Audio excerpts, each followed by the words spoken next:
జయ Gurudatta. April 17, 2026 Chaitra అమావాస్య శుక్రవారము రేవతి నక్షత్రంలో వచ్చింది. ఈ చైత్ర అమావాస్య రోజు ఎవరికైనా ఒక దుప్పటి దానం చేస్తే, అది తెలిసిన వాళ్ళు లేదా స్నేహితులు లేదా ఎవరైనా బెగ్గర్స్ ఉంటారు, లేదా ఎవరికైనా మనకు ఒక చిన్న పిల్లలు ఏదో అనాథ శరణాలయంలో, లేదు ఒక పురోహితులు అర్చకులు, ఎందుకంటే దానము దేవశ్చత్వా సవితుః ప్రసవే అశ్వినోర్ బాహుభ్యాం, దానము అన్నది అర్చకులకు కూడా ఇవ్వచ్చు. మనం బ్రాహ్మణోత్తములు వాళ్ళ ఆశీర్వచనం ఉండాలి.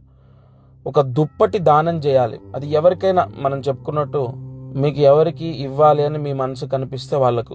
ఈ చైత్ర అమావాస్య రోజు నెత్తికి నూనె రాసుకొని తలస్నానం చేసి సూర్యాస్తమయంలోపు దుప్పటి దానం చేస్తే, రాసి పెట్టుకోండి, రేవతి నక్షత్రంలో వచ్చింది, విపరీతమైన ధనలాభాన్ని పొందుతారు.